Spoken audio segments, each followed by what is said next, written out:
the campaign trails of Abidjan to the Copper Hills of Angola and across borders to diplomacy in the Mediterranean, we bring you the headlines that matter. Stay with us as we unpack the news that's defining our time.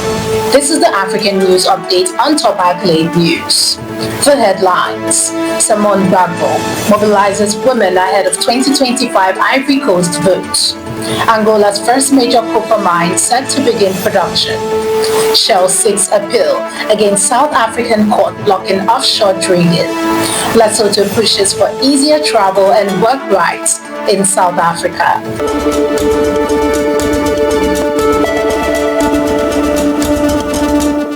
We begin in Cote d'Ivoire. Former First Lady and 2025 presidential candidate Simone Gbagbo held a major campaign rally in Abidjan on Wednesday, mobilizing hundreds of women in support of a Generations Camp Vote movement. Speaking to her supporters, Gbagbo emphasized her determination to challenge incumbent President Alassane Ouattara and push the election to a second round, while party officials highlighted the enthusiasm her visit across the country have generated. Supporters frame her candidacy as a historic opportunity for female leadership and peaceful change in a nation weary of crisis. This time, the ant dares to topple the elephants.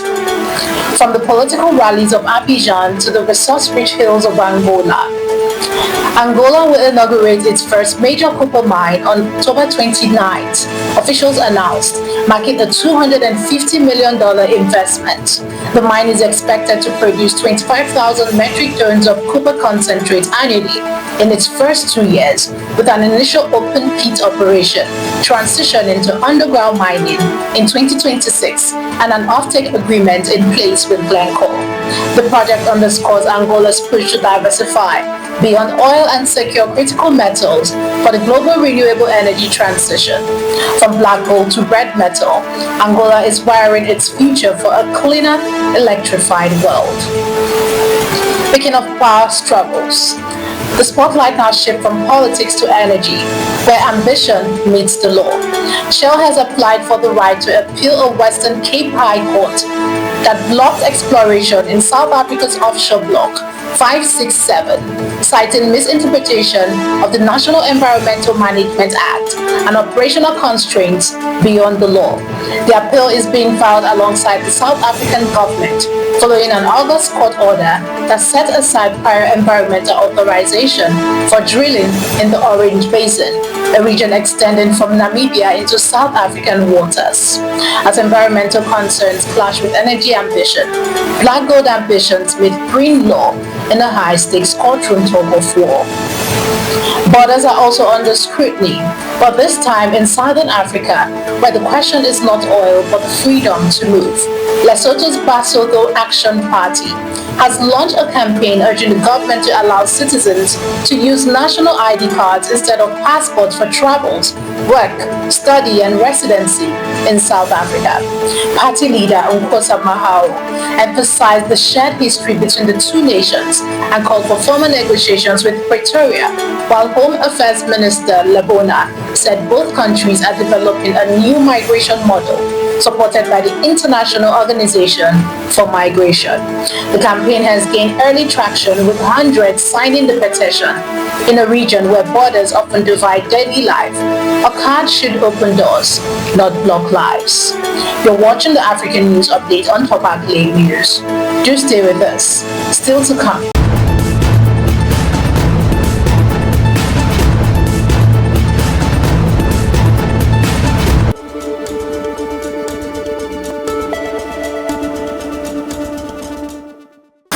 Thanks for staying with us. Shifting to industrial ambitions, we turn north to the Mediterranean. Egyptian President Abdel Fattah el-Sisi met European leaders in Brussels on Wednesday for the first ever EU-Egypt summit, focusing on security, trade, migration, and regional stability, particularly the Gaza crisis. To invite to take their places at the table, Her Excellency, the Egyptian Minister of Planning, Economic Development. The meeting produced 3 key agreements covering macro-financial assistance, support for reforms, and Egypt's participation in Horizon Europe, the EU's research program. El-Sisi emphasized Egypt's role in curbing irregular migration and hosting over 9.5 million displaced people, while the EU reinforced economic and diplomatic ties amid broader Mediterranean cooperation.